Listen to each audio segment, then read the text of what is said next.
Hello, guys, and welcome down to the CoasterGen show. And this week we have MIKHILE, we have James, we have Aaron, we've got Joe, and we've got Mike from ScareTrack podcast.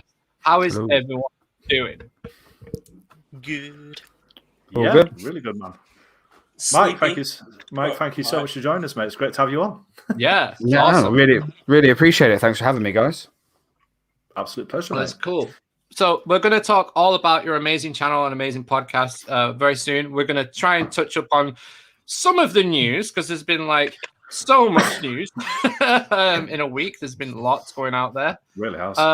We're going to start off with Flamingo Land. I think we're going to start off with that close to home first. And if James just want to pull that picture up, we're going to talk about that on the app now.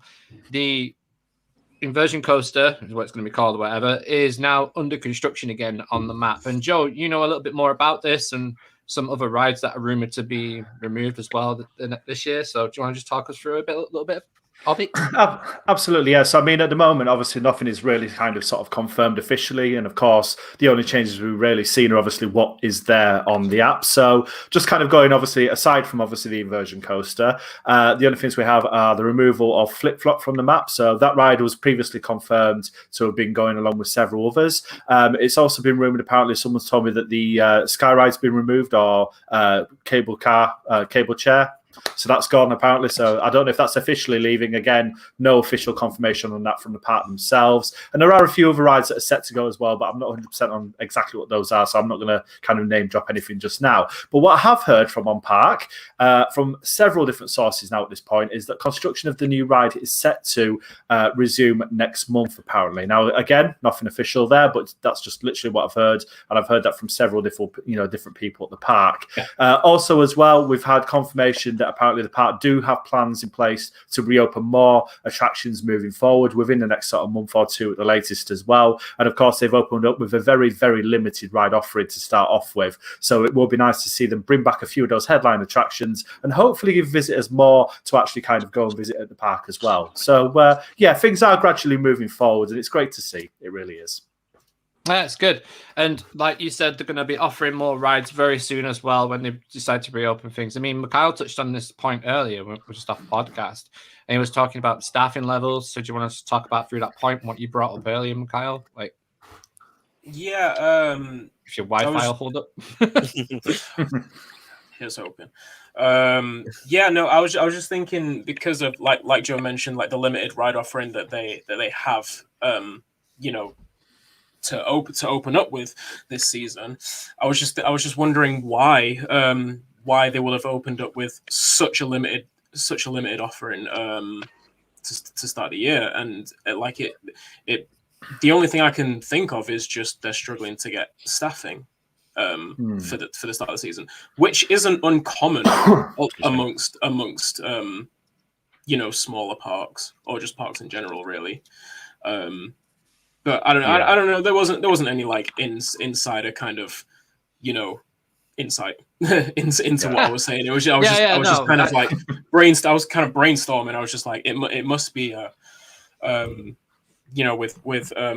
because most of going back to Light Water, most of their staff is high school kids, and the odd one or two university student as well, until the summer. Then they get a few more in. So like I'm just wondering if they're having trouble,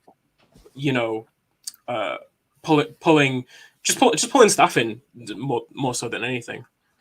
Yeah. I think the main thing as well to consider with Flamingo Land, as where other parks such as Chessington and Drayton Manor, they all have zoos just like Flamingo Land do.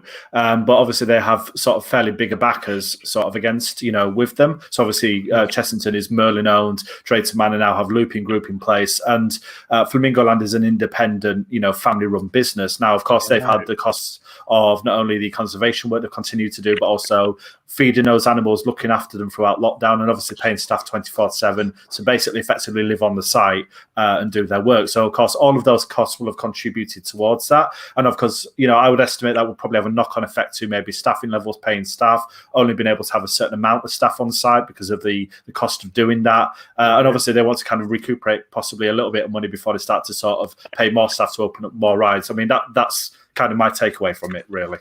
It makes a lot of sense, especially maybe wanting to hold off, the expenditure of having to pay a lot of staff until like the summer months get closer, or they have more reason to really go in on everything they got going on. I'm sure things will improve, though. They've got to do it at the end of the day. And, Flamingo Land has so many unique additions, and it's got a big pull, as we've seen within the enthusiast sort of community. So I'm sure they've got a bright future ahead. It's just probably getting themselves back on track's the main thing, really.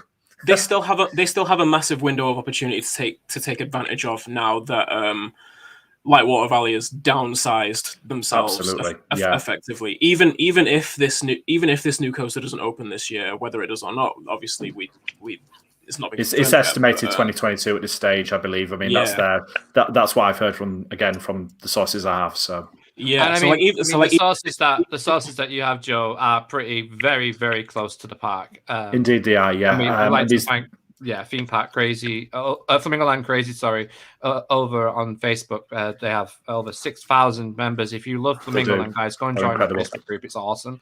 Raymond runs it; does a really good job. He's such a great guy. Family in the park and as well, so you always get the latest updates. It's a really, really nice page. Check that out. Mike, what are your thoughts on Flamingo Land this year?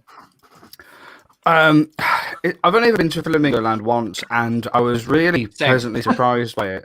Not that I was expecting it to be a bad day out, but I just really enjoyed it. I thought it was so much better than some enthusiasts give it credit for. But I agree with what you guys are saying. I mean, they're a family-run park, independents. The government have been saying they've been helping these independent establishments out, and they have to a point. Like, furlough has been a lifesaver to millions of people, myself included, and my staff. But the loans that you get here and there really, really don't scratch the surface of your outgoings and how much rent is due, and you can't stop insurance, you can't stop paying the animals, you can't stop the engineers doing their tests because it's their time for their dailies. Like, thousands and thousands of pounds are just going out of their back pocket, which they don't have.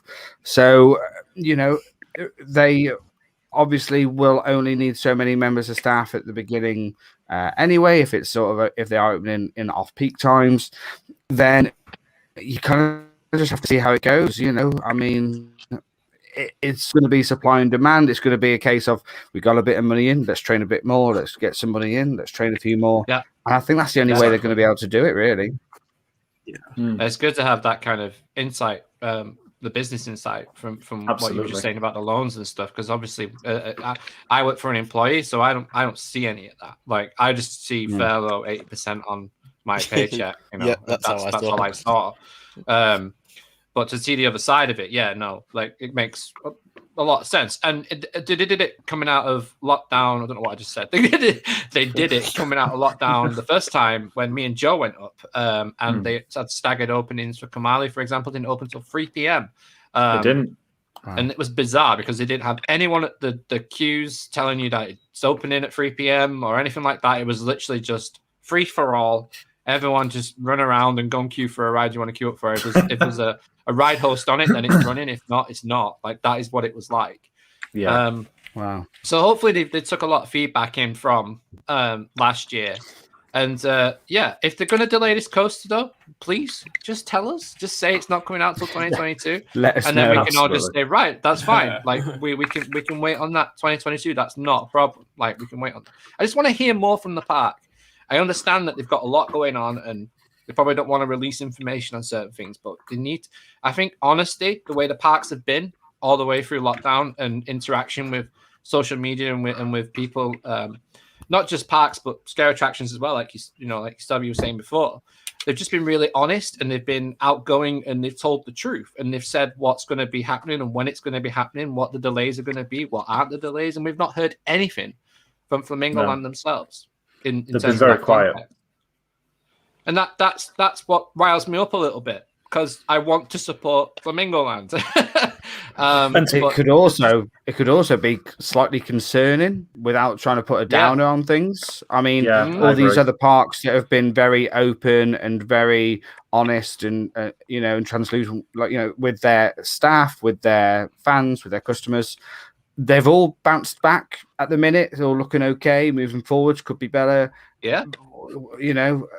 Flamingo Land hasn't opened yet, has it? So it's. I don't want to put a nasty spin on things. Oh gosh, I hope not. But it could be one of those. If you haven't got, it's kind of, if you haven't got anything nice to say, unless you're bitching and moaning, which Flamingo Land won't want to do on their social media, there's not a lot they can potentially say. True. No. It's a good point. Yeah, it's a good point.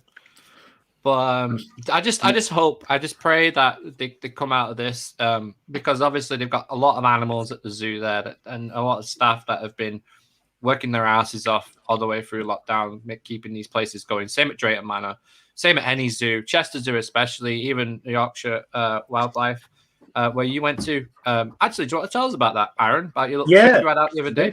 I might as well chime in. So I went there yesterday because they've actually had a major development.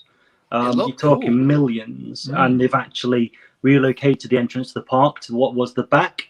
And they've got a whole new shopping venues, restaurants, like an amphitheatre, coffee shops, their own store. Looks like they're building an actual hotel there as well. So they've actually spent so much money in just transforming the place. And they've got new enclosures as well. So the tapirs, maned wolves, they've got bush dogs, sea lions as well. They're not, you can't go and see them yet, but they're there. So you've got this kind of Flamingo Land's gone one way. I get things like furlough pay. You were saying, you have to lay out for the money cost first, don't you? Then you get it back, right? I believe that's the way it went. So I can see that it's going to take a lot of the resources up. But the one thing I don't get with Flamingo Land is you've got to get money in, you've got to open everything up, right? You're not going to attract visitors to get that cash in. And if your plan is to open tentatively, get some money in there, it's not going to work because people aren't going to go except for families in the local vicinity. Then you've got a place like Yorkshire Wildlife Park who can see that, and they're cracking, and the people are going and they're getting the money in, But no, I need to take a trip out there. It looks really cool, man. If you've never looks like a lot of investments going in on that. We'll have to take a trip out there because I love zoos. I love Chester Zoo. I miss Chester Zoo. I've not been for a good few years. I've not been since about 5 years. What I don't know about me is that I was training to be a zookeeper when I was at college. I did National Planning Animal Management. I actually worked at Chester. Black way to keep that in. Peak Wildlife Park and Twycross for a bit. So I come from a conservation point of view. When I go to these wildlife parks, zoos and things, and Yorkshire Wildlife Park is just phenomenal. It's a relatively new place. It was a farm not so many years ago, and so the enclosure has been built for the animals, not for spectators. So you might not see a lot when you're there, but that's awesome because they're doing some cracking stuff with breeding programs and conservation work and education. And it's just phenomenal, Really go and check it out. Why not? A zoological attraction the way it's supposed to be done. Yeah. Absolutely. Yeah, but they've I said they've added all these shopping venues onto the entrance. All these they're having concerts there this year with some big names, I believe, and all sorts. So loads of stuff coming out of that place. Really putting Doncaster on the map as well. Again, yes, well, if the weather doesn't do it, who's going to do it? Yeah. But I mean, it's good to see again, though. Like you just said, events. Like just going back to what Towers have done, where they've just put all these events on. Like even places like Yorkshire Wildlife events. And I'm guessing, Mike, that there's going to be quite a few scare events coming up. Like, do you want to talk through some of them? Definitely. It seems like we had the blip last year with 2020, not many places opening or whatsoever. We call it the plague here. The plague, the Black Death. The human malware. But we are seeing lots of attractions now. Now advertising, lots of attractions, even advertising new mazes. So they're already looking at putting the investment in to get people back. We have the retreat is already reopened, which is so reopening this weekend actually, which is an overnight scare experience. So that's all been created in a COVID secure manner anyway. Last lockdown, and then obviously as soon as May 17th comes, Passage del Terror will open. Then we have Scare Kingdom doing their Walpurgis night, obviously slightly later than usual. And I've already been to an event this season. I went to Fairfields a few last weekend. How was that that on your channel? What the latest one on Yeah. your channel? Yeah, it's the latest wow. episode So up. that was recent. So Yeah, scare events that was- going on not in like October, but like now, like That's Yeah, like half an that's hour away crazy. from me as well, which is mad. Definitely. So that's mad. Yeah.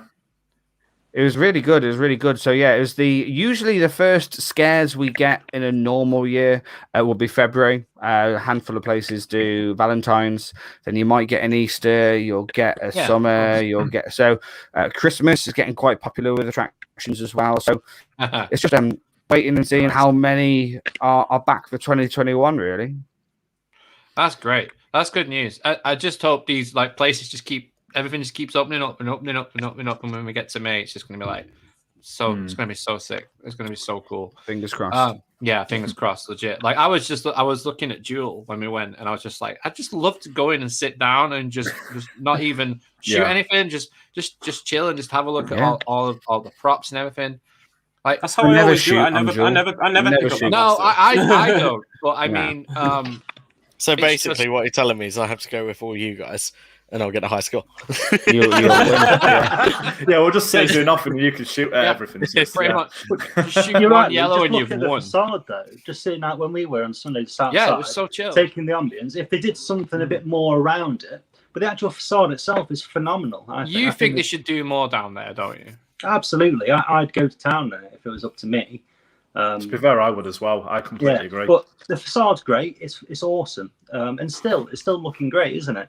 You know, I just wish the rest of it was the same. The facade, the initial queue line with the dollhouse, phenomenal, absolutely beautiful, immersive, which is, as you know, something I really enjoy. But yeah, I wish that carried on. You know. Yeah. And then they basically went to town and put laser targets everywhere and ruined it. So definitely. Yeah. Then Hex is awesome. Hex can be seen as a kind of a scare attraction. Hex, man, Hex is still so great. Yeah. Hex is great. Definitely. Yeah. Recent excavation. Another one behind an ancient bookcase. Yeah. They've chopped all the trees down now, so they won't have any more of that. A vault sealed for 2 centuries. Exactly. A vault sealed till May the 17th. Yeah. So Aaron, while we're on the subject of the vlog, because you've just brought it up there, do you want to tell everyone how wet you actually got on the rapids after saying that you wasn't going to get wet at all? It felt soaked. I felt just soaked, but it didn't take long to dry out. It really didn't. But the wave seriously, I said it on the vlog, but the wave that hit him. It's sod's law, and it was hilarious in a way because I'm the only one that got wet, and I was like, never getting wet on this, and it was just me, just literally, and that was it. I was like, it went over him. It went over him, like straight over him, right by Pizza Pasta. He hit that little dip. It went bang straight in, and the wave just went right over him. You can't say stuff like that in the queue line to Rapids. You've sealed your own fate. You're just tempting fate, mate. You're tempting fate. I'm never going to get rich, and all of a sudden I get like £20 notes coming over me. It's like going to Morrison's buy some donuts and say, "No, these ain't going to be stale. These won't be stale donuts." And then taking a bite. I'm not talking about stale donuts. To be fair, the wettest I've ever got on a Rapids ride was when Fort Rumba Rapids had the fire hose still. Oh god. Oh god damn it. Yeah. That fire hose was ridiculous. Oh, I mean, flooded the boat. And it was right at the start. See, you got drenched and then there was no way out but around the rest of it. Yeah, it was just you've got to get even more wet now. I mean, if we're talking about Rapids, Luke, I can't wait for you. I just can't wait for you to try Popeyes at Island Adventure. I can't wait for you to come off that. There's so many rides I've got to do when I get out there. What's the one at Taron? Near Taron. RiverQuest. Yeah, RiverQuest as well. That's it. Yeah. Yeah, is that good? A wet one. River Quest is crazy as well. Fantasyland. Yeah, I forgot the it's theme part then. Oh, a good Just log that flume. that small one in Germany. Yeah. Good Cool. log flume is Not so the many one at people know. Legoland. Legoland. The Legoland log flume is mental. I get I've heard soaked it's every time I go it's on it. good. I've heard It's I've fun. heard that little the one that they opened up Chesington in 2019. I've heard that one is pretty. You get pretty wet on that. The kid one. Have you been on It's it? nothing better than getting wet on a log flume. Mm-hmm. Don't. But again, scare attractions. Don't you think it's been? Have you enjoyed the innovation with like the drive-ins and drive-throughs and that kind of stuff? Good question. Yeah, I mean, when drive-throughs, perfect example of how we've sort of changed up ways to scare. I mean, the first one started off in Japan. Then the Americans caught wind of it pretty sharpish, and there's loads opened up in America last year. And then this year, I believe we had 4 advertised, but only 3 actually opened up.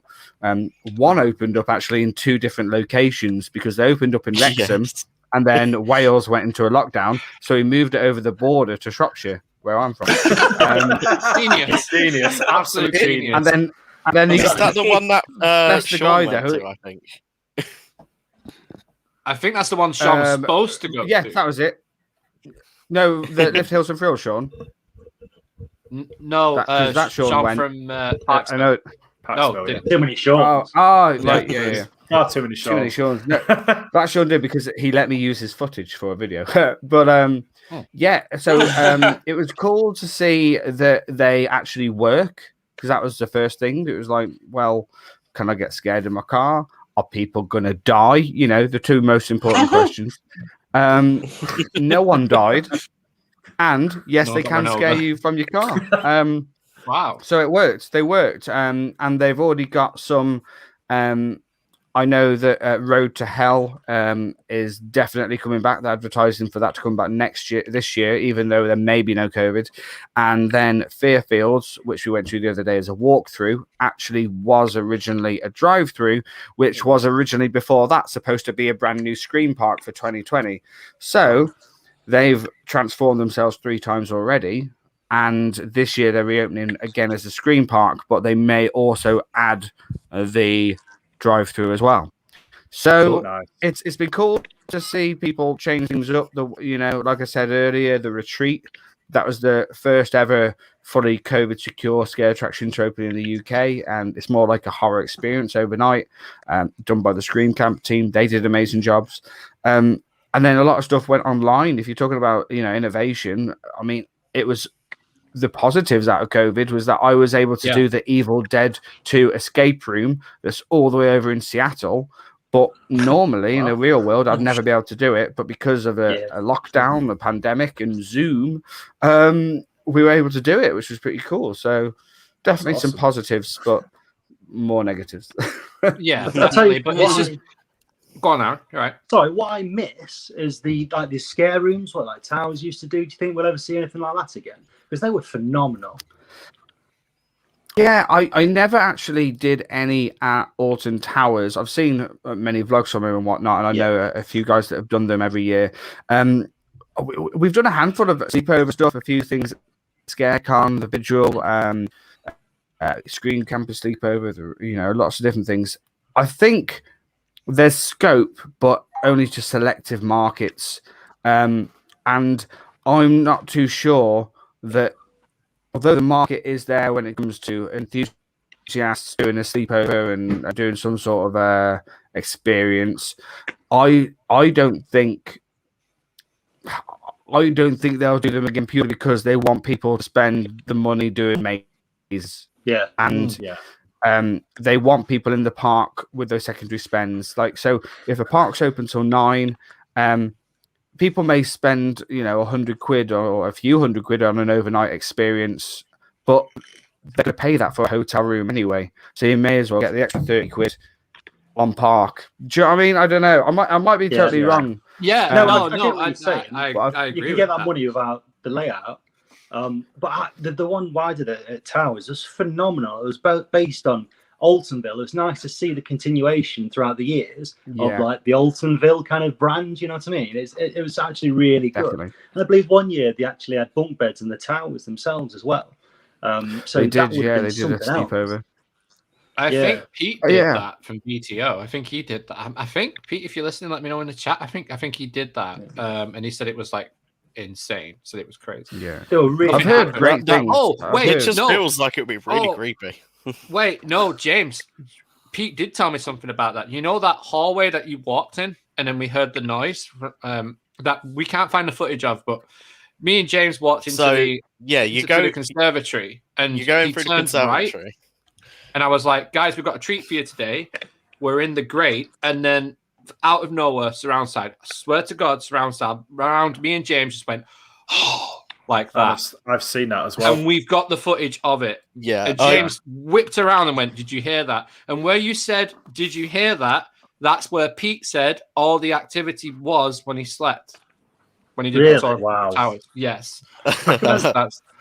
Yeah, so it was like just after the conservatory, like there's the Great Hall in front of you, and then you turn to the right, and there's that just like dark room. And we went around the towers. There was nobody. We tried to debunk it as much as we could. There was nobody there. It was insane. It's the craziest experience that I've ever had personally. Yeah. In like, it was insane. it was crazy. I had chills. I had goosebumps everywhere. It was so mad. You guys literally put there, but nothing happened. We were scared because obviously it's dark in the towers. We were based in the chapel, where the miniature railway was. Yeah. But nothing happened, but that was actually like a ghost hunt, That's so cool. I'd love to do that. You guys literally might as well be talking about another park. I have no idea what you're talking about. Oh, it's just where you go for the conservatory. Awesome, yeah, it was mad. Like we're just walking around the towers and we just heard this crazy noise of hall, surround sound around us, completely surrounded us for that split second. It was so strange. And like me and James just turned around and went, did you hear that? Like, was that you? And I was like, was that you? And he was like, no. Well, yeah, literally, just because it was like a minute beforehand, I was like, oh, we should mess about and pretend that we hear something, right? For a video. And then, that happens. And it was, I mean, with some of the experiences Joe, you've seen that footage. You can vouch for it, right? I have. Oh, yeah. And it's absolutely incredible. I mean, I've requested this footage. I need to try and find it. Don't know how I'm going to get it, but I mean, with some of the experiences I've actually had myself, because I'm sort of quite in tune with that side of things anyway, I'd love to actually go in and kind of sort of explore and see what I can actually find and hear myself. Because I'm sure it's thick with, there are so many different sort of spirits and spectres and everything else within there anyway, and a lot of deep sort of history and heritage surrounding it. So, yeah, it'd be incredible to kind of just go back and explore it and sort of see if anyone else kind of does come through at all. But, yeah. What kind of experiences have you had, Mike? Like out and about and stuff? I don't do scary. Nope. I get terrified of ghosts. I am a big so you run ScareTrack, but you don't Are you being forced to do it against your will, or here's the difference? You can have a good point every podcast. there's a big difference from someone who is an actor or an actress with makeup, who can snarl, who can scare me, compared to Damien, the son of the devil. He can hurt. Do you know what I mean? Like, so I can just imagine, me with my little podcast microphone saying, "Oh, we're here at Tudder's Farm having a great time." That's great. If I go, "I'm here with Damien. Is it hot down there?" I think he's going to do something. Yeah, it's coming for you, man. It's coming for you. Yeah, so I have experiences like that. I've done a few ghost hunty stuff, which is cool. But my work is the most haunted place that I've ever been. Wow. Honestly, I've been there by myself, and I've seen like a little girl hiding at the end, and then she'll hide over there. And saw her in our laser room. She was banging when I was the only one there. Bread has been thrown off the shelves in the stock room, and I don't mean just fallen down, thrown. We've had loads. Yeah, I've had loads. Harriet, yeah, that's her name. I don't know if she likes it, but she hasn't let me know either way. But that's what we call her, Harriet the Ghost. Wow. If you believe in it, Hannah doesn't believe anything. She just winds me up. No, I'm a strong believer, so yeah. 100%. Yeah, well, for those of you that don't know what the ScareTrack podcast is, we're going to run a little VT here of everything that to do with. James, if you will.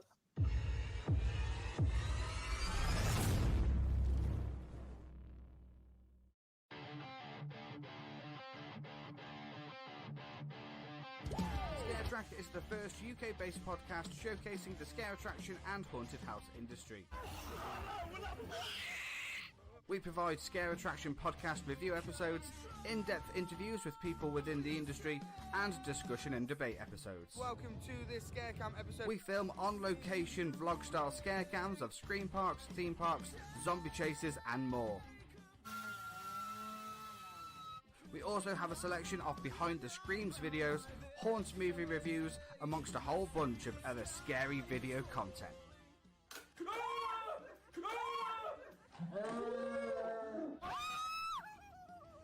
Be sure to subscribe and hit the bell notification to be notified of our latest videos, and listen to our podcast direct on our website or on any podcast platform.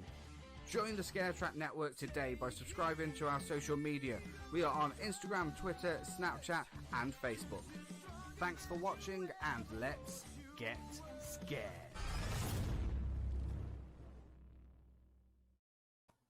Nice, man. I love that video. The pop-up pirate just like That really killed me.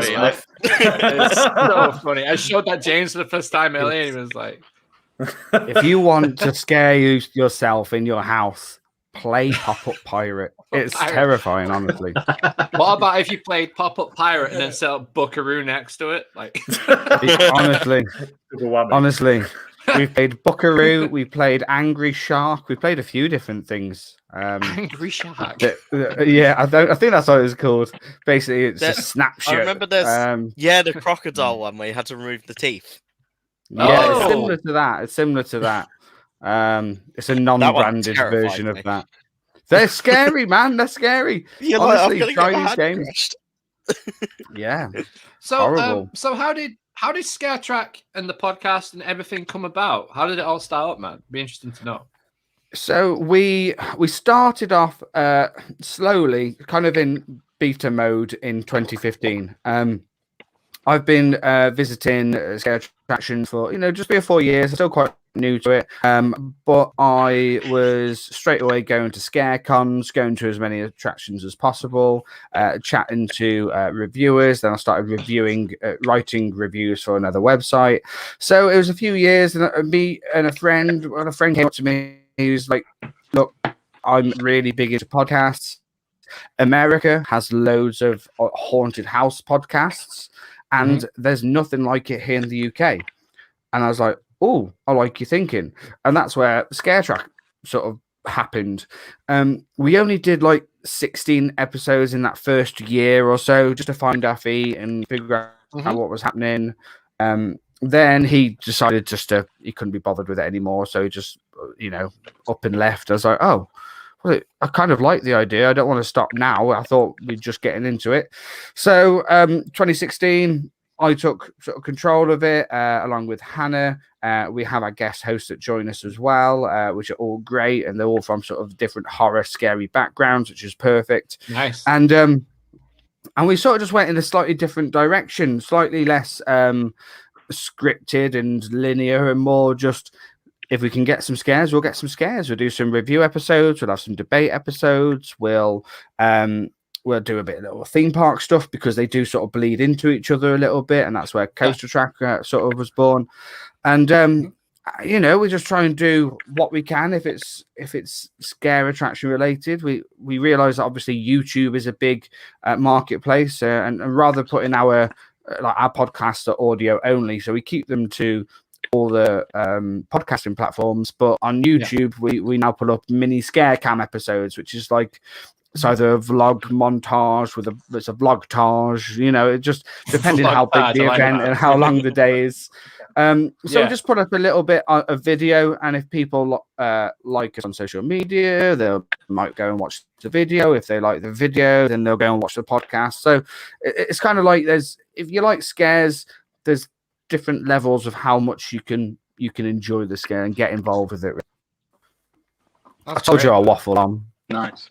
Mate, we need waffle. That's what all this show is. It's waffle. Absolutely. That's all right. But no, that's really cool. It's interesting. What are the parks like when with you doing the scare cams and stuff like that? Do you have to get permission, or do you just kind of like just? It's totally different, absolutely everywhere. Like, I will always contact a park first to even just to check what filming we're allowed to do within any of the grounds at all. You know, I've been to some events where your phone's taken off you. You know, wow. I've been into if it's like an extreme hunt or something like that, and they don't want you filming anything. I've been to it was like a hidden vampire club, forbidden club after Europa Park's Horror Nights, and because it was all you're having drinks with the Mac family. It's all your phone had to be put in an envelope. Wow, and you weren't allowed to touch it all night. Yeah, but then there's other places where which will allow audio and filming in the attractions. There's some places that will prefer me just to do the audio.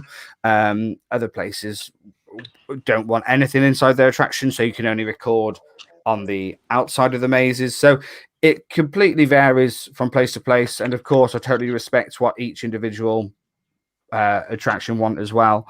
And sometimes I quite like not actually filming inside the mazes, because you can never ever do them justice.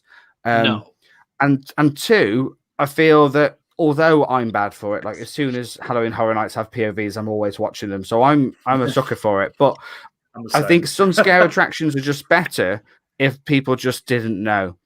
And even in our audio podcast, we'll say if there's spoilers or not, and we'll put in maybe 10 seconds of our highlighted scares.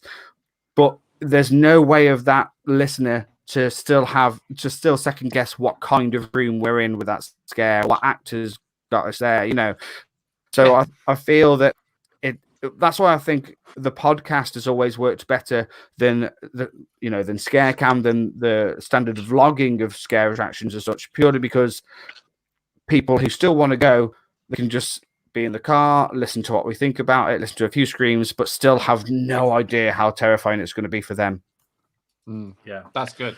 That's good. It's like, I suppose that's like POVs on coasters. Like, you just don't do them justice at all. Like, no way. Definitely. And it's going to be interesting for me because I know Joe's taking me out to a few places this year at Halloween. Oh, yes. I've never been to. Like I said, I'm not like well up on scare attractions, but I just wanted to try and get some insight into how it works out. So you would recommend reaching out to the park and just saying, look, CoasterGen, I'm going to be shooting a vlog. Is that okay? But I won't film in the all that kind of stuff. Definitely. Yeah. Just, I mean, it's a case of, I just go, what are your restrictions on audio and video?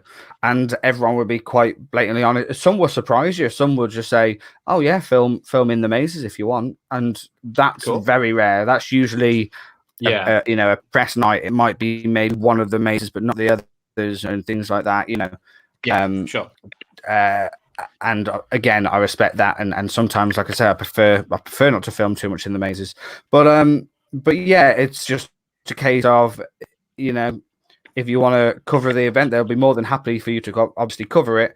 Just ask what their restrictions are. And most places, it would be a case of film anything you like outside the attractions, like you would a theme park, really. Film anything you would off the rides, just don't film on the rides. Kind of the same idea, I guess.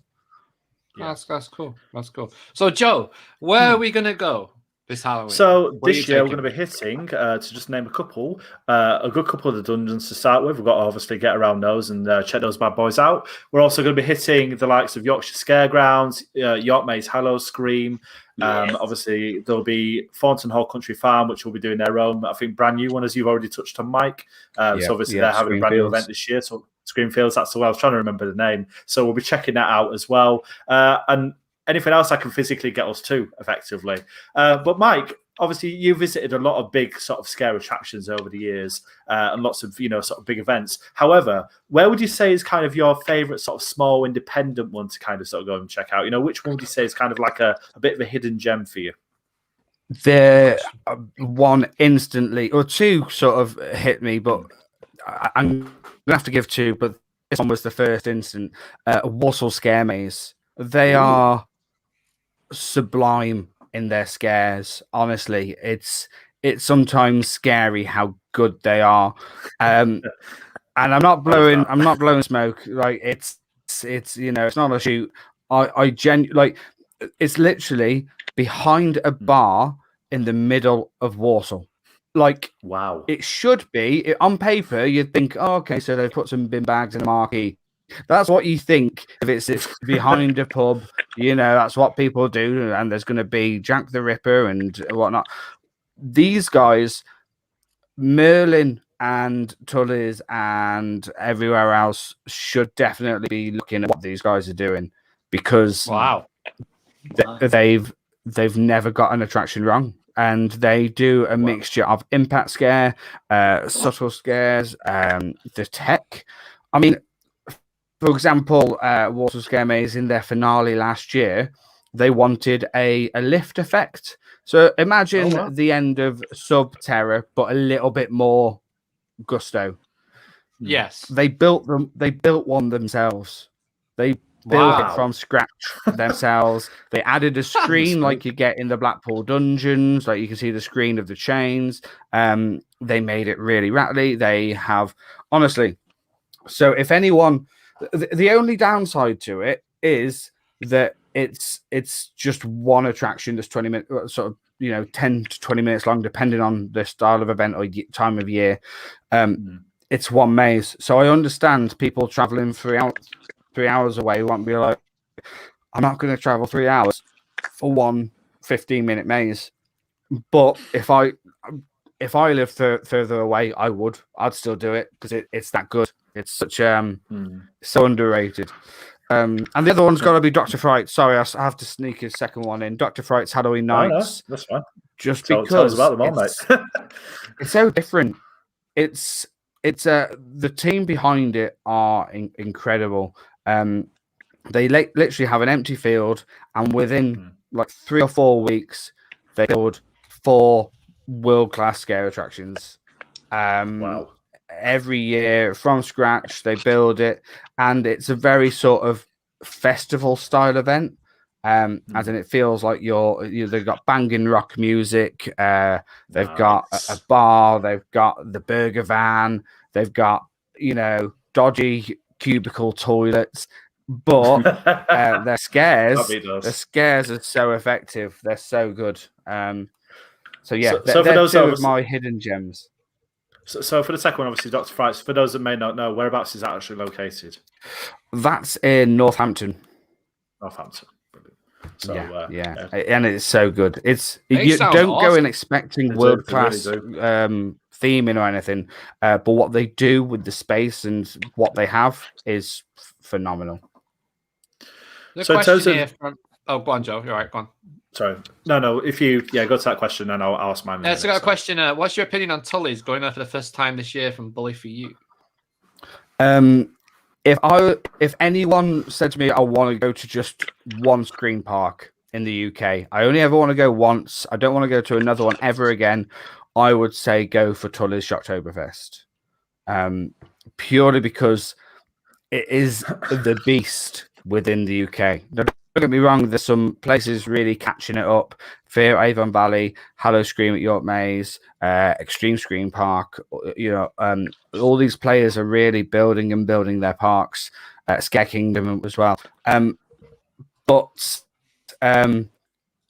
Tully's is just the Mac Daddy of scare experiences in the UK. It has like 9 scare attractions. It has the Circus of Horrors live stage show. It has so many roaming characters. It has a trailer ride, which is definitely the best in the UK. It has 2 food courts, 2 stages for performances and art. That, you know, there's just so much there. There's a fair. They have their own beer. Do you know what I mean? There's just so much there. You just called it right there. Sounds incredible. Totally, yeah. Really And does. if I can chime in on the Circus of Horrors It's there. Yeah. Sorry, but Yeah, they have their own big tops. They'll be there for their third year. Blackpool as well. What's that, Aaron? Yes, they are. Sorry, yeah, right. They have. I was just going to chime in with the Circus Horrors will be at Blackpool Pleasure Beach this year.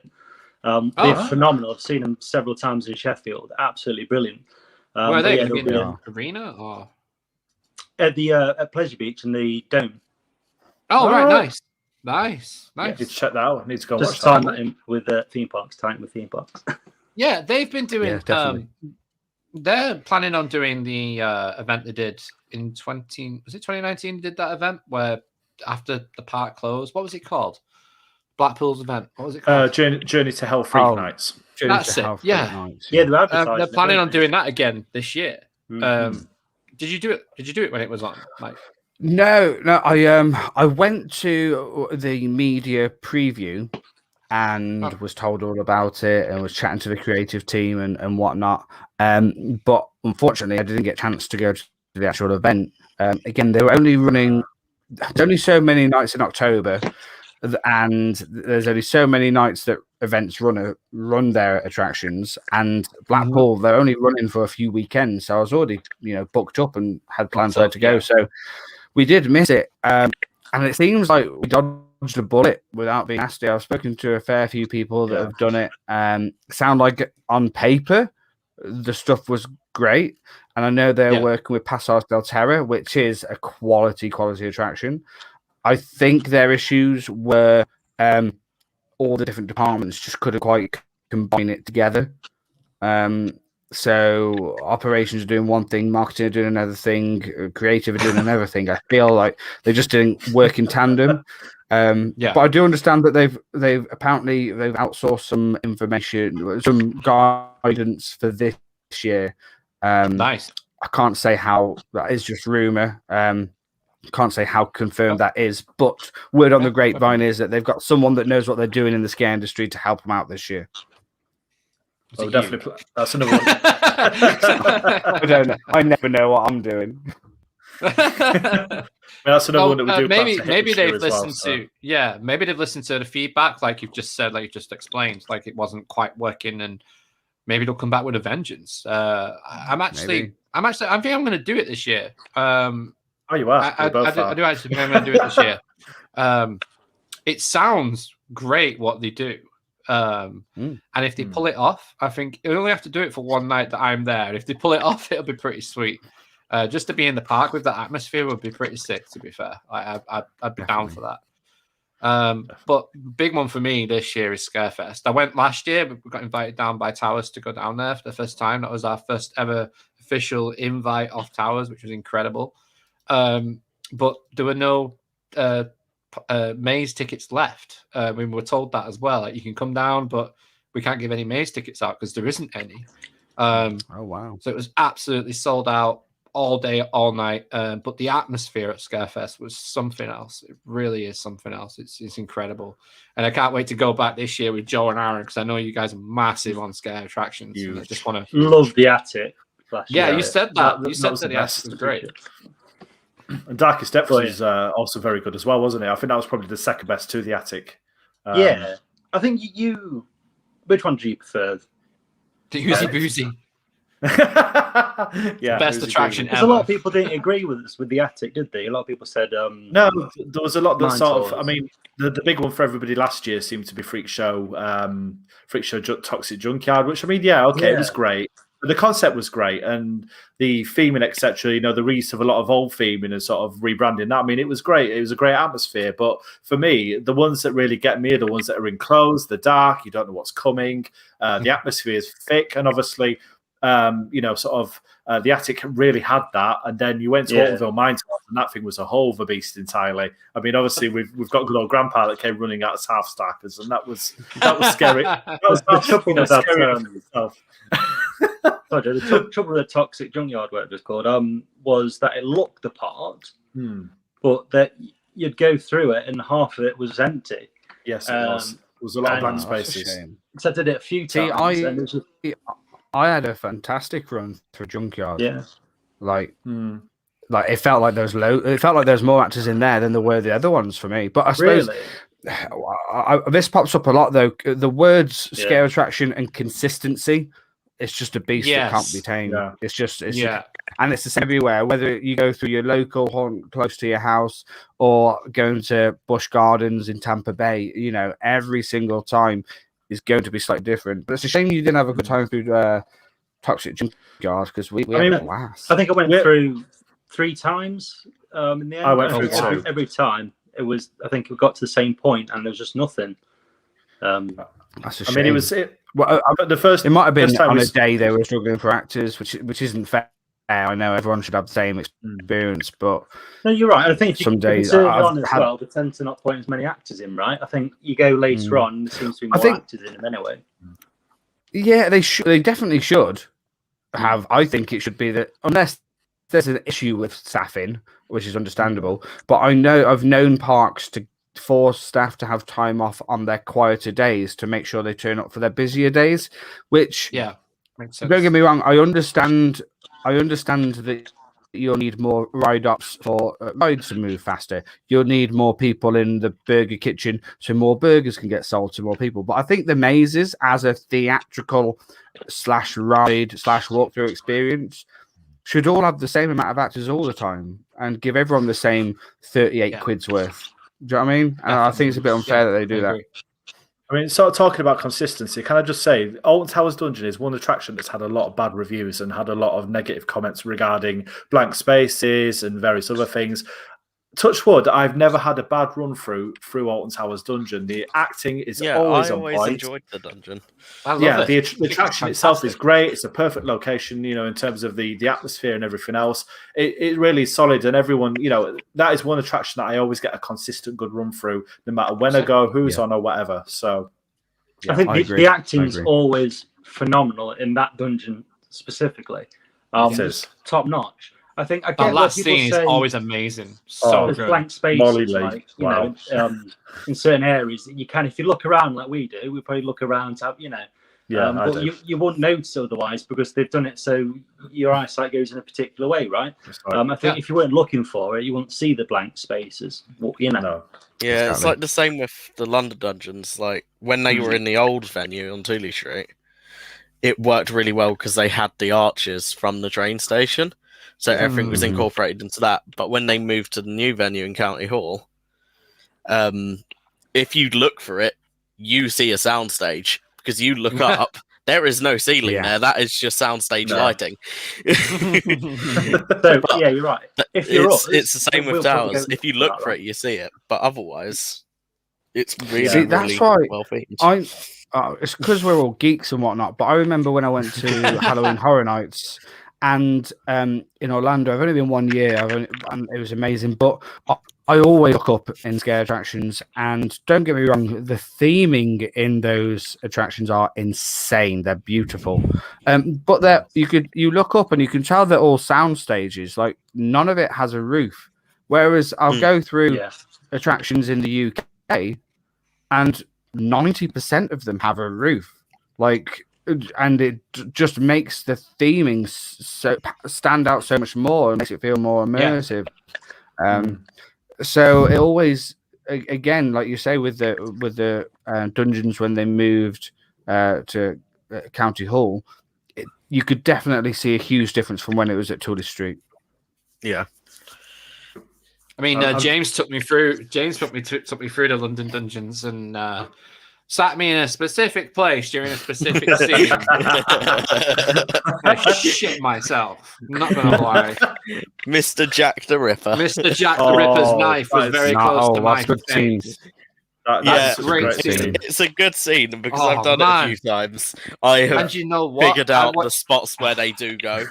It's their planned spots, and I sat him in the chair right next to where they were going. And I watched the Jack the Ripper movie, the later one, a couple of days before we went. So I was like, I was expecting Jack the Ripper to be involved in the London dungeons. Don't get me wrong, but man, that scene, that knife was like this close. Like it's like that. It's like probably the most like scare relatable. Yeah, and Molly Lee as well. They're probably the more scare style rooms as opposed to storytelling rooms. Yeah.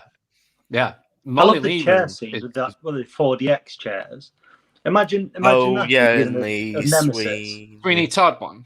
Yeah, but you use them throughout the dungeons, but they're like the 4DX cinema chairs, aren't they? But imagine going to like a Nemesis pre-show, you're sitting there and it's like... a bit like Nemesis Subterra. Yeah, a bit like that. Yeah, Subterra, that, isn't it? See, that's when you need to combine the both a minute. I miss Subterra so much. I know I we always go. I Always never pops got to up. experience it, but Yeah, I wish I had. Always pops The chairs weren't as up good as on the Subterra, podcast, but it was a good attraction.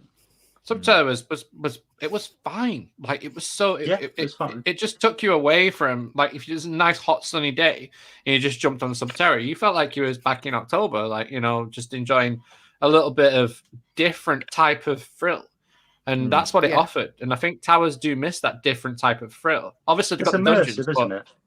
The dungeons is a massive experience. It's like half an hour, 40 minutes long. How long is the dungeons? 45. Right, yes, that's a lot. So Subterra is like what, 10 minutes? Was 10 minutes at the most? Once you get in. And it just offered something completely different in an area where it suited perfectly with a story that backed up a ride that is 10 meters away. The only thing that balances out with that though is Subterra, when it was open, quite often did have at least some of the queue. So you got a 10-minute experience and a queue. Yeah. The dungeons, however, because it's a paid-for attraction, you have a specific time you're going to it. You're straight into it as soon as you're there. That is a good point. It does balance out to be about the same that you're spending on an attraction. That's true. That is true. But let's say you were walking down Forbidden Valley and there was only like 10 people in a Subterra queue. Just jump straight on this. And that's what it was so good. It was just a nicely placed ride. That's something that it's like where the flats are now, where the retro squad is now. Nothing was there. You had like a total wipeout kind of thing that you jumped over in that area. I think that's what there was there before it.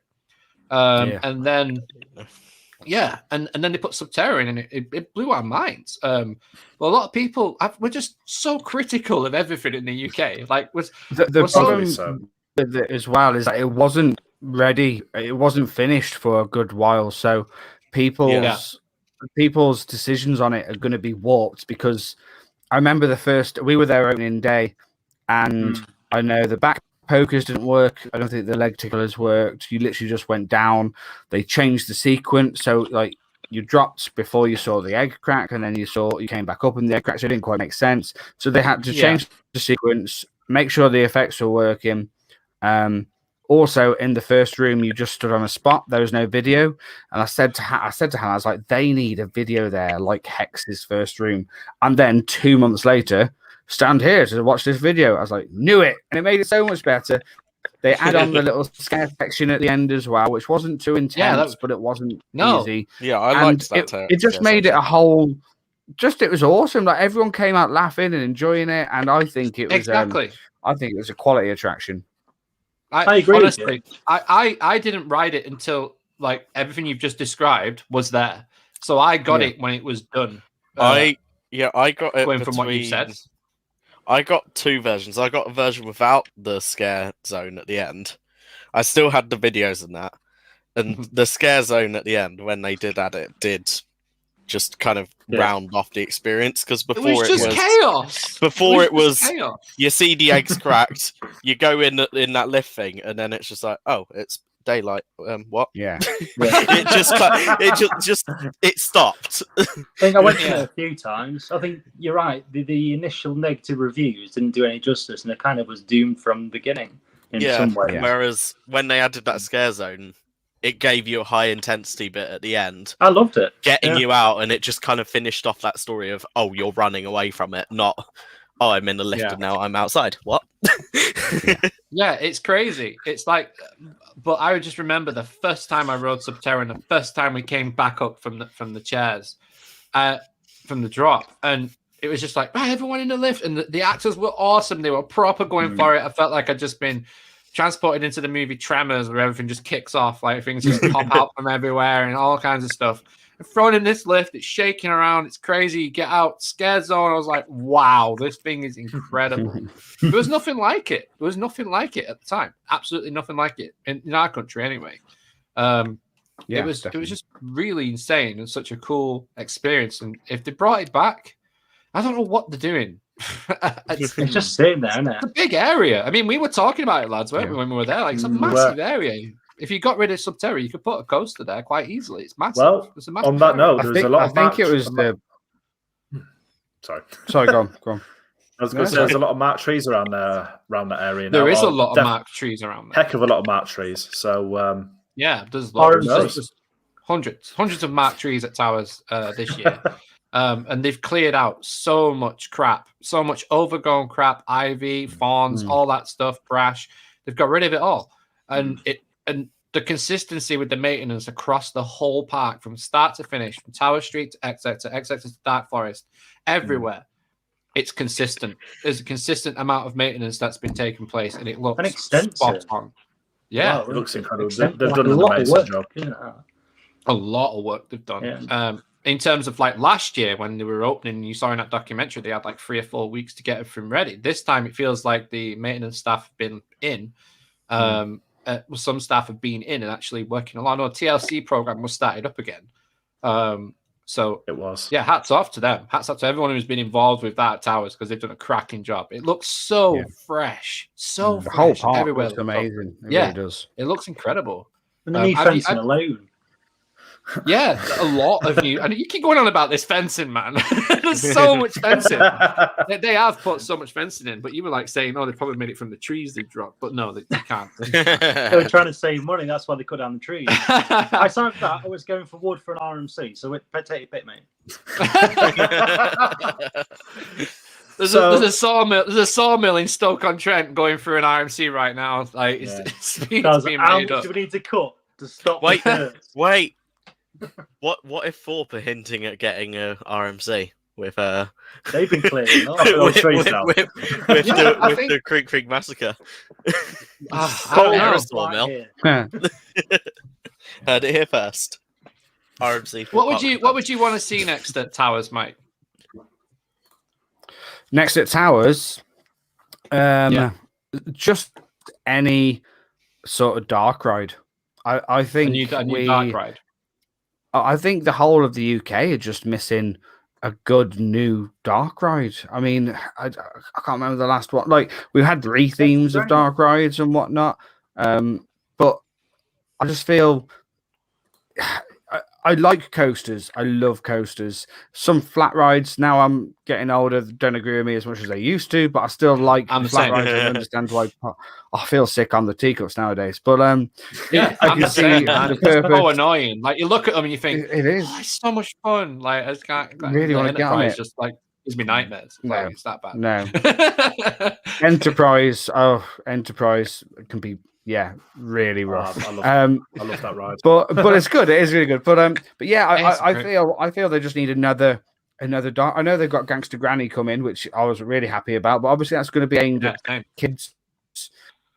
But I miss the days where near enough every park would have some sort of boat ride or some sort of. I know they've got Jewel and whatnot, but I just feel. Parks around Europe and America have phenomenal dark rides that just we don't have anything of in the UK. Just nothing of it. I mean, you've only got to hop across into Europe to see a whole sort of next level of kind of attraction in terms of that, don't you? And obviously, when you see what Europa Park have done with theirs and the recent addition they made with the Pirates of Batavia and various other things, the amount of It looks absolutely stunning, and the amount of attention to detail that goes into it. And then you look at what we have on this side of things, and it's like, well, what's going on? Why? I think Hex is world class, personally. Yeah, I'd agree with that. Yeah, definitely. I think Hex is. I think I'd like to see anything as long as it's ridiculously immersive. I don't know if I would call it world class. I do like it. MIKHILE's like, what? Go that far. I think it's a world class, mate. Yeah. It is really. Don't get me wrong at all. I do really like Hex, but I've only done a few Madhouses. I'd definitely say it's the best Madhouse. I would probably say it's the best Madhouse. Yeah. Certainly the biggest. Which one's that? Hex. Hex. Yeah, it's better than Impossible. It is. It's impossible not to be better than Impossible, in all fairness. That is a wasted space at Pleasure Beach. Get rid of that thing and put something new in there. Seriously. Just sit in a cage. Joe's sister was like, oh, what's in there? I said, you sit in a cage and the room spins around. Yeah. So weird. Such a weird ride. I don't even think I went. No, I don't even remember seeing it. Oh, it's by it's by Grand National Station. It's like this weird, bright orange, colourful thing. It says Impossible on it. I mean, the branding looks sick. It looks awesome. But when you go on the ride, you come off it like, it's weird. That should probably, if they're going to put a museum in the park, that might be a decent spot for it. That's a good point, actually. Like if they're gonna do one there, right next to Grand National, right underneath the big one, right near the entrance as well, and right near where everybody chills out and where the biggest bar and drink section is at Pleasure Beach. I think it'd be a fantastic place for it. Is there a bar there? Oh, I didn't know. It is. Mike's like, I didn't know there was a bar at FY4. Yes, to serve alcohol at a reasonable price. I think I believe someone in a tutu goes a bit crazy there after a few drinks. I think they did. They did just a little bit. I think Kyle and Ben made good use of that on the on opening day at least. Anyway, so it was a good time. Even I had a pint on opening day. It was beautiful. Build a toilet block where Impossible is, please. What's up, Kyle? I'm gonna have to call it a night, unfortunately. Yeah, no worries, man. Thanks for coming. We appreciate it, man. Yeah, great. So you've had a busy day, bro. Sorry to everyone in the chat if I look half awake right now. It's because I am. It's fine, man. Don't worry about it. But just shoot. It's good. It's all good. Yeah, we understand. We'll catch you next week, MIKHILE. Yeah. See you later. See you later, guys. Have a good night, mate. So busy day. All right. So, Mike, so going back to the question I was going to ask earlier, we sort of briefly touched on kind of techniques and various other things that to sort of employ within the industry. And obviously, there's everything from effects, physical effects, to special effects, to various things like that. But what's that one effect or scare tactic that always gets you without fail every time? Pop-up pirate. Apart from pop-up pirate. Something similar, drop-down boxes. Okay. Drop boxes every time. Honestly, like and sometimes it depends on the. I can spot them sometimes. I'll see where the little peak hole is, or I'll see the latch. I'm really geeky. I'll try and find all trip switches and everything. But drop boxes sometimes I'll be on my knees down, scared. There's one in Farmageddon in their maze called Contagion, which is a 3D style maze. So you're wearing glasses anyway. There's lots of levels up and down. Wow. And there was just a drop box right there. Boom, actor, face. And it's sort of like, it adds, I like scares that have more than just one element. I really love the style of I call it a triple threat. I don't know what they'd necessarily call it. You don't get as much in the UK. You definitely see it in like Halloween Horror Nights. So you'll see it at Europa Park as well. But it's the idea of a scare, a light, and a sound. So all three together. So I'll have a button to press. I'll scare verbally anyway. There'll be a lighting change, and there'll be a scary sound. Those it's like a triple threat scare. Like they're gonna get people because everything's changed. It's not just someone jumping out. It's not just the lighting changing. It's not just a spooky noise. All three at the same time. That's just overwhelm the senses. Definitely, those are the kind of scares that I have. I respect those more because more's been thought. It's not just someone hide behind there and jump out at them. There's no harm in that. That's fine. But I think some rooms in certain attractions just need that little bit extra to give the full impact. Really, one that got me. I'm not sure if you've been there, Mike. Broadwich Hauntfest. Yes, Broadwich fantastic place. I haven't been for years.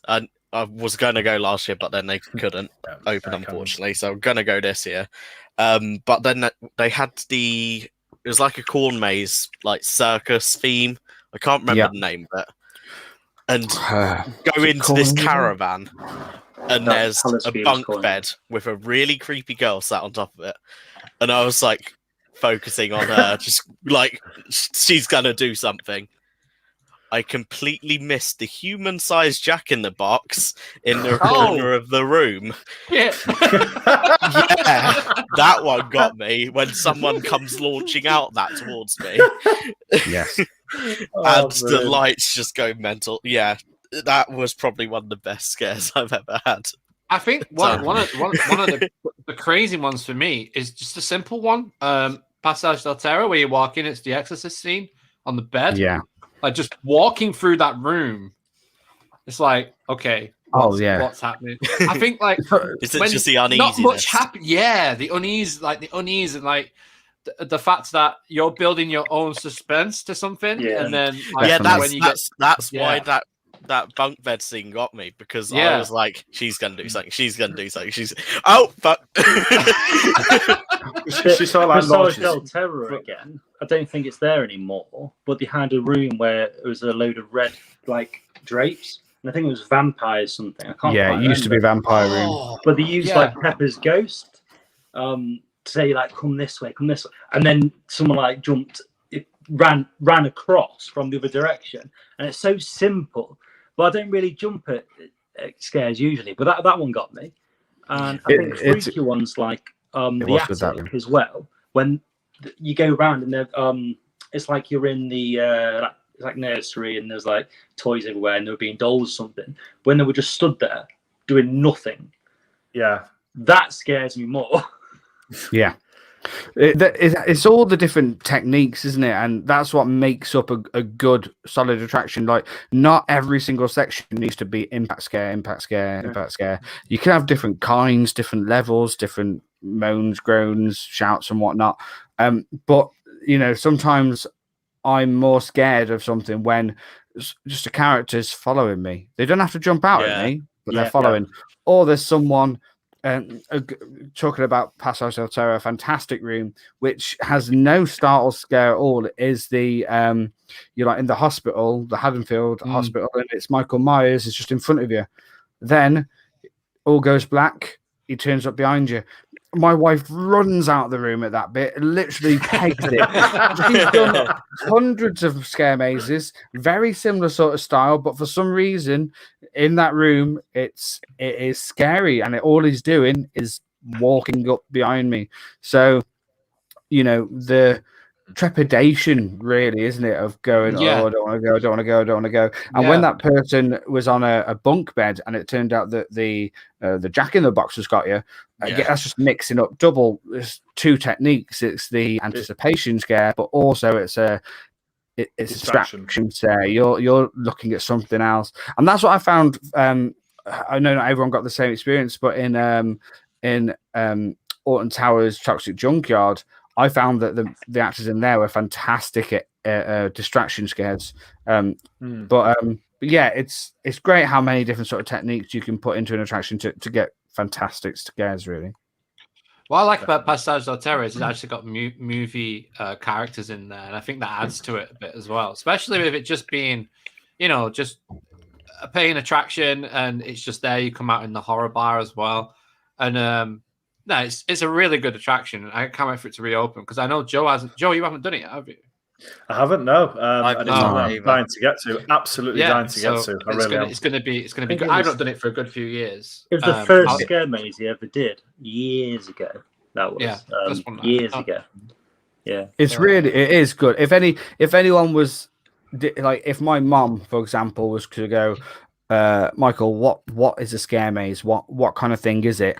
Passage del Terror would be the one that I'd take her to, because one, and that's why it works so well. It's for the general public. It is the IP characters, but it's not completely sold on that. Like, you know, but they'll be able to discuss it later. Did you see Freddy? Did you see Jason? It is, you know, it's scary with different types of scares, but it's not, oh my god, I'm going to die sort of attraction either.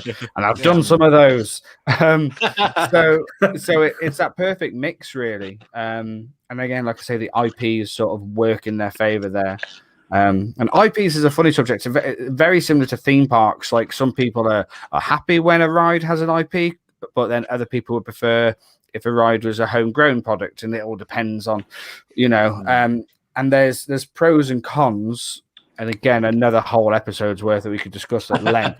But definitely, there's pros and cons about working with IPs, and it restricts you in some forms as well. Like, if you have it can do, definitely. It'd be more costly as well, because you got to pay for the IPs. Or are you going to do a slightly off-brand character, so you can't call him Jason, but you might call him Mason the 14th? I don't know. I know what you did last winter. Instead of Scream, it's just Startled. You did me a startle. But yeah, so there's loads of different variations, isn't there? But yeah, Passage del Terror, especially the last few years as well, they've really upped their game, I feel. So cool. Quality That's attraction. Great to hear. I think great to hear. One of the best things scare maze can do is at the beginning, rather than just rushing you into a maze, and it's just to make you shut you into a room, make you wait for a little bit, build anticipation. I think they did it at Passage del Terror. I don't know if they still do, but you went in, it's like spoilers, knock on the door, and then it was, you just heard someone attacked him, Google knows whatever, and then this other bloke opened it up. I think that's phenomenal. Just make people wait. Get that anticipation built first, I think. You know. I'll tell you what does that probably better than anywhere else in the UK, in my opinion anyway, is Screamfest in Burton. National Forest Adventure Farm. They have Andy Porter who creates most of their attractions from Firefly. And he was behind Gruffalo and Room on the Broom, and so he knows his stuff. But they're terrifying. But he's made some world-class scare attractions as well. And what he does, and what other places in the UK do now as well, obviously, you know, is the art of the pre-show. We love it on rides, we love it on coasters, but the art of the pre-show in a scare attraction is so underrated. And like I said, the attractions at Screamfest really know this, because one, like you say, it gets people immersed. It means that they're sort of forgetting the queue, forgetting what's out there, and for 30 seconds even, they're in this room, and then they can do the rest of the maze. It helps them, you know, it helps with escapism, helps with throughputs and knowing how many people you can put through, and timing, and everything can be done on order. So that helps, obviously. Queue lines move. It helps things run at a better pace. Also means that you aren't going to get backlogs of people if you time it right, because, you know, conga lines are a thing we start hating if you start bumping into people in front of you. So throughputs are a huge thing to get right, and some people scare faster, some people scare slower, and of course as well, it's just gives people, they'll feel they're getting more value for their money. So if you go and watch, if you go to watch a movie and you only see the finale of it, you'll be like, well, that was over pretty quick. But you go to the movie to watch the build up, then you watch the middle, then you have the finale. Then they're like, oh, I'm happy I spent that money to watch that film. And it's the same sort of idea, isn't it? The beginning, middle, and end. But, you know, Scare Kingdom do it really well as well. The sort of especially for COVID as well. And I know that's been a little bit of an elephant in the room. But yeah, the idea of having someone doing a theatrical monologue at the beginning of each maze meant that everything can run to order better and customers can have a better time. What are your opinions on the Wicker Man pre-show? I think it's awesome. Yeah, I think it's great. I think it's great. I think it's not too long. It's not too short. You don't have to faff around with finding a seat for it or standing on a spot, or you literally go in. Really pretty well themed. A minute long tops pre-show, and it kind of makes up for. It feels like you've got on the ride 5 minutes earlier.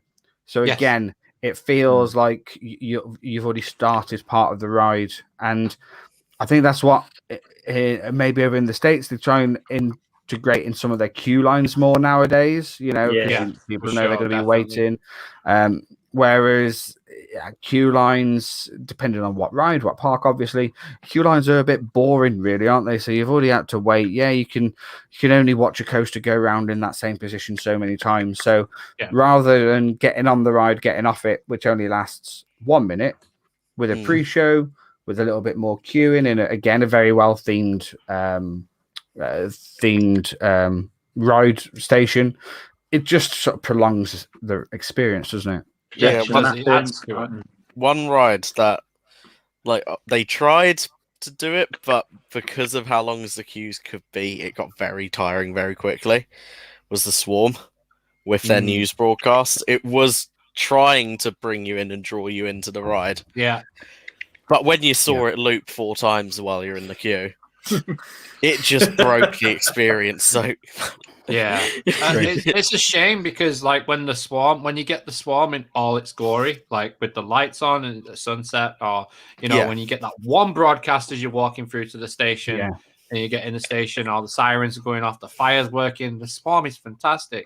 Unfortunately, it just doesn't do it every time, and that's it's a big thing. It's a massive thing. It's like Wicker Man only had one shoulder with fire on this, and it was like, why? It seems like they set themselves up to fail sometimes. Yes. Unfortunately, and that's no fault of their own. Things do break down and whatnot, but sometimes you think, well, it doesn't necessarily need it, so let's use something else that will look just as good but be more reliable. I can't. Yeah. Then again, though, the screens in Big Bob look naff, don't they?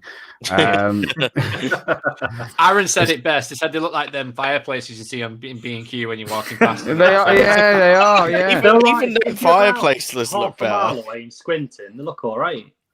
You did see them. Yeah, you did say at one point. It was like, "Oh, the screens look all right for me," but like when you get round to the kiosk and you look like that area and you look across because it's quite a distance. They look good. You don't see the individual pixels. No, you don't see the pixels on the screen. No. I do enjoy Wicker Man. I do enjoy the pre-show. It'd be great to see it come back as well. Yeah, definitely. And I think we're getting there. I think we're getting to a point. They seem to be they held us in the Wicker Man pre-show room before they let us into the station. When we went on it. So they might as well play it, hadn't they? Yeah, they might as well have played it. Legit, they might as well have played it. Everyone knows what social distancing is now.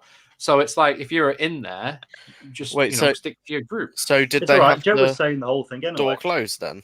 The door wasn't closed, James, but they cleared the ramp before anyone could actually walk into the main station.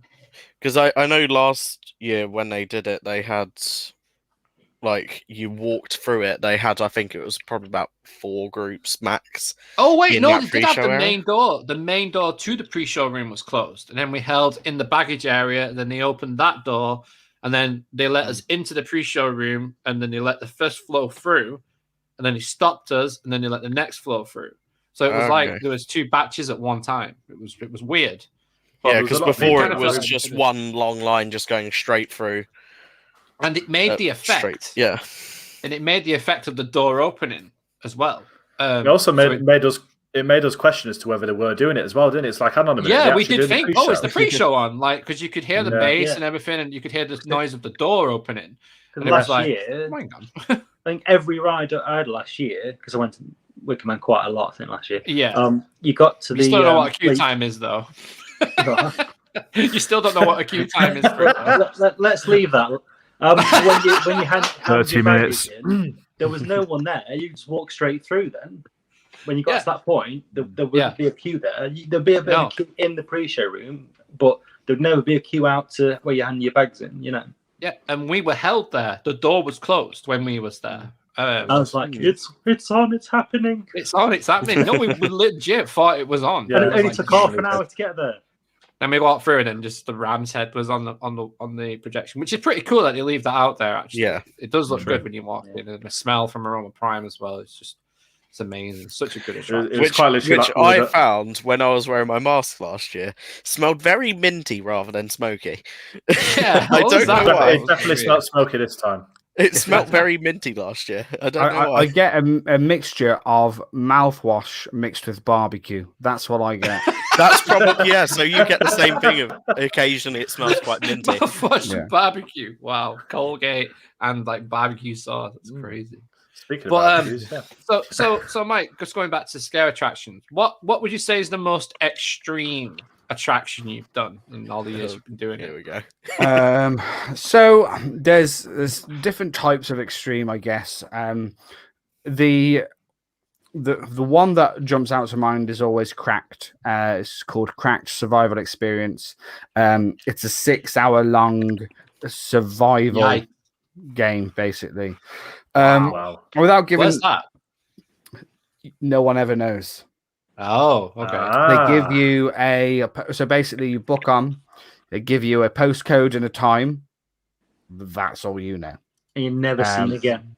Wow. This is it. So I did it a few years ago now. It literally did crack me. And it was, you were given the postcode, we all walked to it, and then we were literally tied up, arms, legs, gagged, bagged, thrown into the back of a lorry. 20 minutes later, we woke up at a disused warehouse somewhere.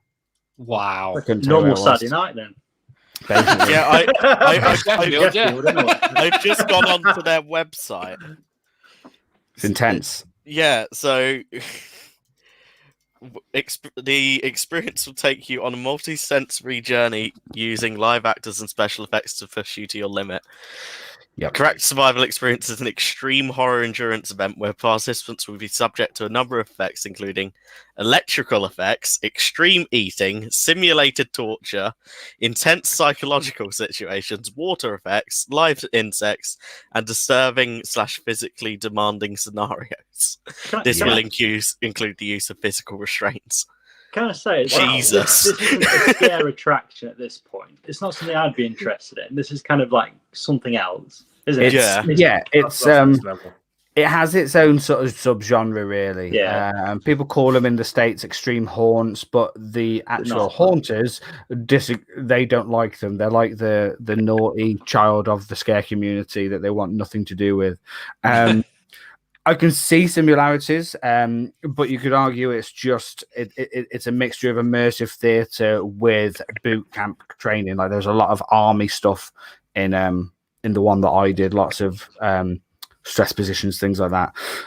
So that's the most extreme. I think if someone was to ask me, there are other types of extreme. That was Faceless Ventures. They've also run a game with the people in LA called Hurting, which is actually a card game.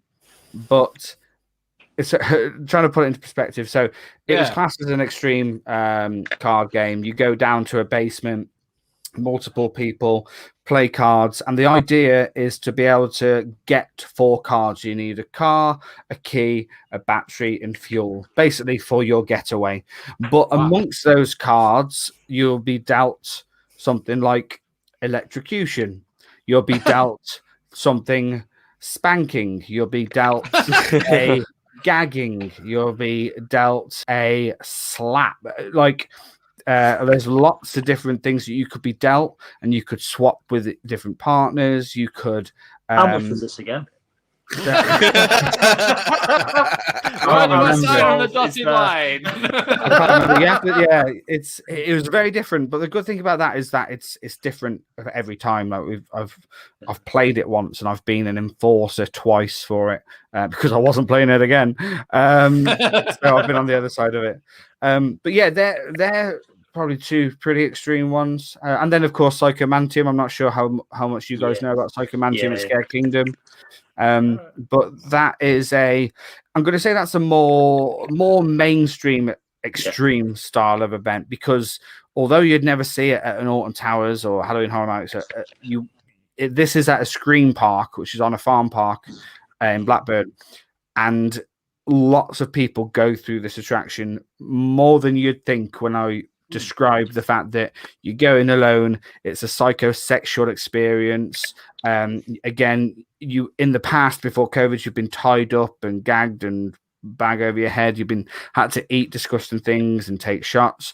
I've had simulated sex in it, simulated golden showers, simulated waterboarding, simulated this is a family words I can't say. I think we're gonna have to mark this one as explicit on sorry. Spotify. But it is an 18+ style attraction, which again, I mean, if I told that, my mum would think that's the most extreme thing in the world. Whereas I've gone through it and going, okay, I could take more. Do you know what I mean? It's one of them. So yeah, there's definitely a market for the extreme side of things, but there's definitely they're in their own subgenre, and there's definitely different tiers within that subgenre. But you've got your extreme maze where they're like the normal ones though, where it's like Towers did it one year. I don't know if they did it 1 or 2 years when it was like after hours. You just go back to like normal scare maze as well. They've done it a few times, but I've done 2 at Towers. I did Terror of the Towers and Molly Crow for the 1 year that was there. I did those 2 extreme, and extreme definitely isn't the word. Like it should just be intense, because all it is just that little bit more intense. You spend longer in there. It is, again, compared to a quote unquote normal scare maze, it's far more intense than what you'd come to expect, especially at Towers, at a Thorpe, at Chesterton, whatever.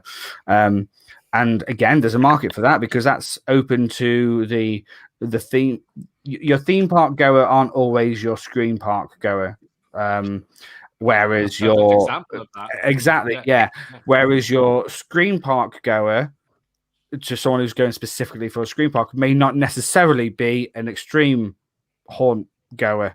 So and that's how it sort of filters in. Like, so you will potentially go to Scarefest and Fright Nights because they're theme parks, and that might open you up to other things. It's the people that go to multiple, sort of scare events that might then go and try something like an Alton Towers Extreme or Thorpe Park Face It Alone when they've done those sort of things. I hope they bring them back, because they've done loads of great stuff over the years, and a lot. It'd be great to, they've done lockdown stuff, they've done extreme mazes, Face It, Brave It Alone. So yeah, I'd be intrigued to see what else they can. One thing I've always wanted to try and get, it's Soar Alive, but every time I've been down, it's either been sinking or it's been closed. So it's open again. Going to reopen, unfortunately. No, it's half underwater, isn't it? Yeah, something in there. What? It's Thorpe Park's new water ramp. That's what it is. It's water. You know what? Soar Alive. I had a soft spot for Soar Alive, because that was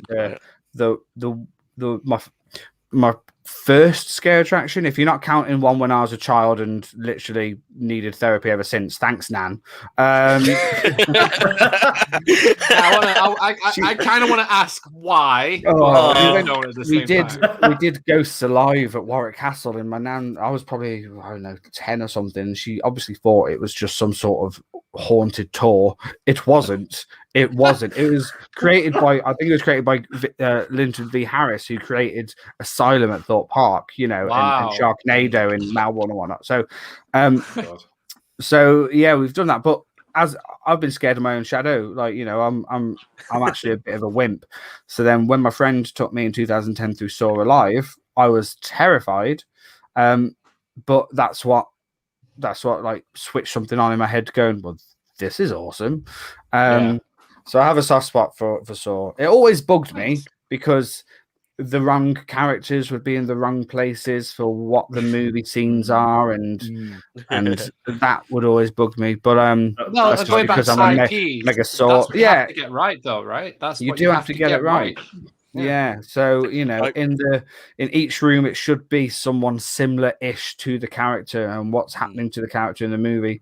And when you have a pig man tied up in the freezer room when really it should be a freezing woman. Then it just makes sense, But overall, it was good. I do miss Saw. I think one of the best times for their scare mazes was when it was Lionsgate and they done like My Bloody Valentine. They did Studio 13, all of them. That really tied all of the mazes together, and it worked really well. Like My Bloody Valentine, that was a really good maze when they did that. That was actually one of my favorites. The first year of Stonegate Lionsgate. Thank you. Stonegate is a pub company. Lionsgate is a film company. But yeah, I loved the Thought Park anyway. They had some great attractions, Asylum, Seven, The Cursed, all these attractions were great, but they were all their own homegrown stuff. So the year of Cabin in the Woods was a huge, big deal in the UK, especially in the scare scene. So when they did Cabin in the Woods, My Bloody Valentine, they were supposed to have Texas Chainsaw Massacre, but they couldn't get the rights to it, so they kept Asylum. It just sort of, Cabin in the Woods was one of the first sort of non-linear style attractions we had in the UK, so that was a big deal. It was really cool. So I remember going through Cabin in the Woods so many times to find the control room. Yeah, secret room. Always love a good secret room. And there was a secret room. Yeah, there was. We found it eventually. What happened in the secret room? Has anyone ever seen Cabin in the Woods? Yes, I have. Yeah, it's awesome. Yeah. So it is a cabin which is controlled from a control room, essentially. Yeah. And that secret room was a control room. It had you buttons could press in there. some buttons, couldn't you? You could turn off lights in the main first room. Wow. You could set off smoke, and I think it was a sound. Unicorn? I thought it was a sound event as well that you can activate in one of the rooms. The first room, I think. Yeah. Because it had camera feeds as well. Live camera feeds, so when you see people jumping out their skin when you do it. It was great. Oh my god, I'm just staying there all night. That's what we tried to. Cabin in the Woods, we just tried to see how long you could stay in it. So we'd go in with you a could group stay of in friends, there for quite a while, and then we'd just be at about the halfway point. It became linear. So like, when you got to this one point, you're like, "Oh, I'm here. I have to go through it now." We used to see who could spend the longest in there. Just for That's incredible. I want to see some footage of that. Have you got any footage of that?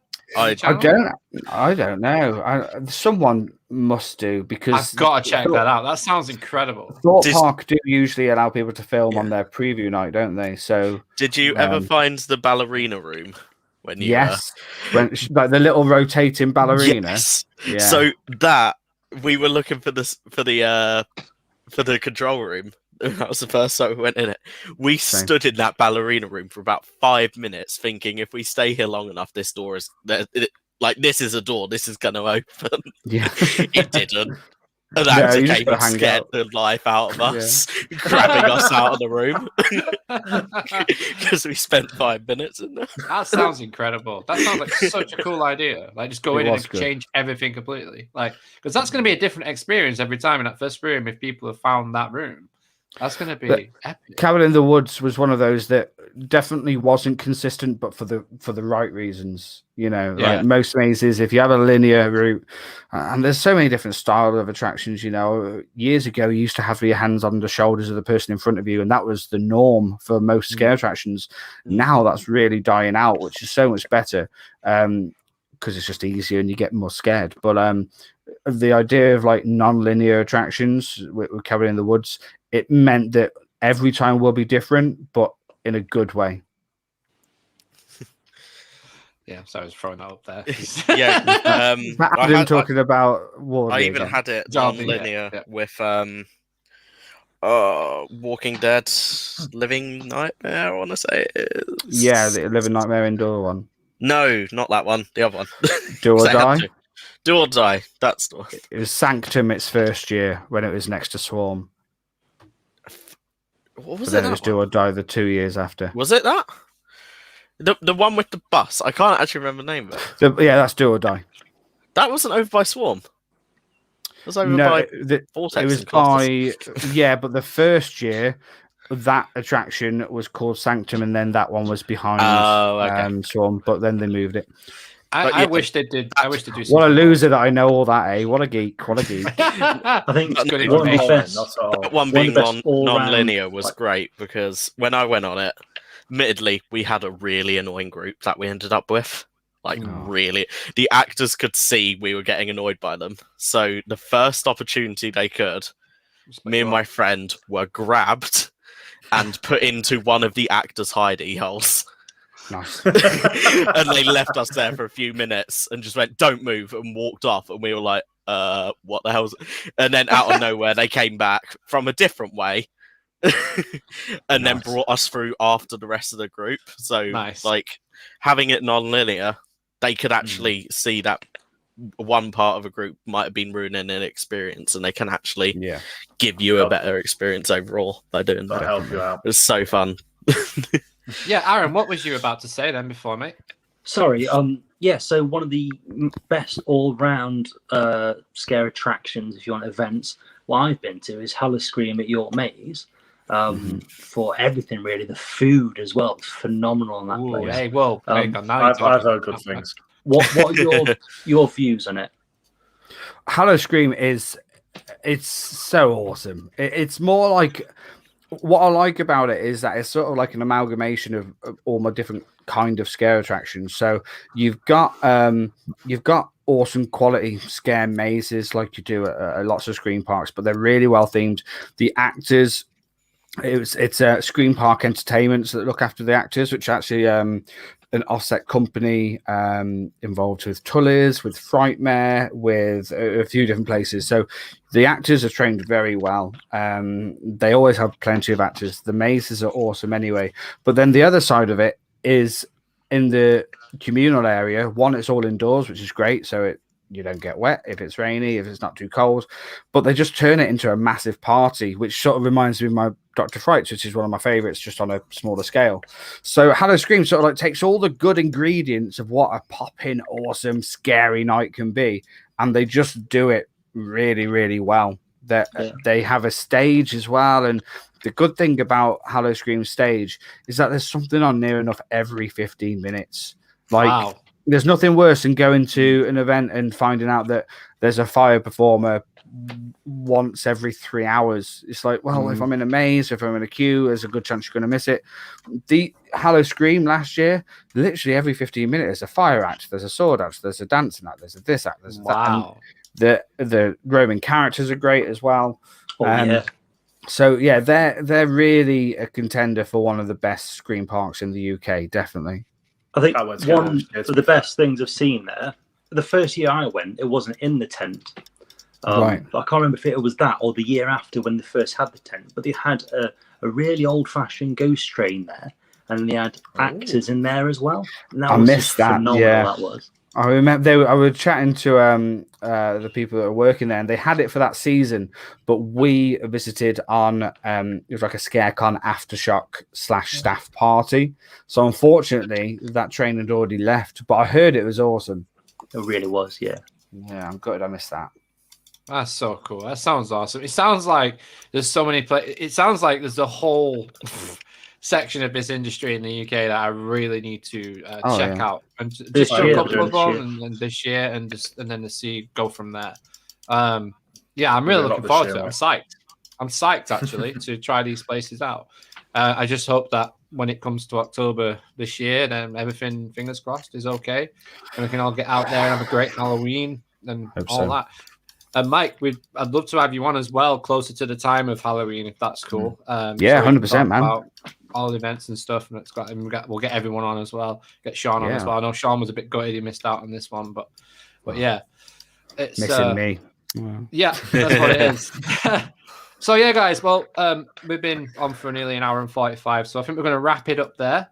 But Mike, thank you so much for coming on. It's been amazing. I've learned so much insight as well, which is very much needed. And I'm definitely looking forward to the scare season. It's going to be awesome. Appreciate it. Thanks for having me, guys. As well. Been nice. It's our pleasure, honestly. Where can people find ScareTrack, just quickly? So you can listen to the podcast on any podcast platform. We're on near enough all of them, including Spotify as well. Our videos you can check out on youtube.com/ScareTrack. On there we have our scare cams, our movie reviews. We have our behind the screen stuff as well. But if you want to just find us on social media, we're on Instagram, Twitter, Snapchat, and Facebook, all under ScareTrack. And you can literally find absolutely everything ScareTrack related on our website, www.scaretrack.co.uk. Which is fantastic, by the way. I was checking it out today. I'm definitely going to go and listen. I'm going to go and listen to the podcast a lot more. I'm definitely interested in getting involved in this side of the industry, and I think it's something that would be pretty cool around the time of Halloween to bring to CoasterGen. Because I know James loves it, I know Aaron loves it, and I know Joe loves it. So we'll definitely be getting out there. So Joe, where can people find Theme Park Insanity, bro? So you can find us on www.themeparkinsanity.co.uk. You can also find us at youtube.com/c/Theme Park Insanity Official, and across all major socials on Facebook, Instagram, and Twitter. All links are on the website, so go check us out. Yeah, Aaron, RITA channel. Well, you can go and have a look if you want. It's yeah, you might like that actually, Mike. Might like it. It's cracking. Some of his stories are amazing. I've got a RITA chat. Was reviewing immersive themed attractions originally, but I do horror short stories now. Nice. So yeah, I mean, if you want to go and have a look at it, go and have a look at it. Otherwise, I'm part of TPI at Towers most Sundays, and that's it. Yeah, man. Be there this Sunday as well. Yeah, he is. Right, guys. Well, make sure you subscribe to everyone in the links in the description. Thank you so much to everybody in the chat. Thank you. If you have any questions, please do leave some in the comments. We'll try and reply to them all as well if we have missed any. But yeah, Mike, again, thank you so much for coming on, man. It's been an absolute blast. Hope we get you on again in October time when scary season comes around, and in the major theme parks as well. You can give us some reviews on some scare mazes that you might have done, towers and Forth and stuff. So that would be really cool if you, awesome. That's sweet, man. Right. Well, for now, guys, I've been Luke. He's been Aaron. He's been Joe. He's been Mike. He's been James. And we've been the CoasterGen show, guys. And we will see you next week. Pleasure Beach Experience. Scott will be on the show. Nice. So make sure you tune in, guys. You don't want to miss that. Hit subscribe. Follow us on all our socials for now. We've been CoasterGen, and we will see you next time. Bye.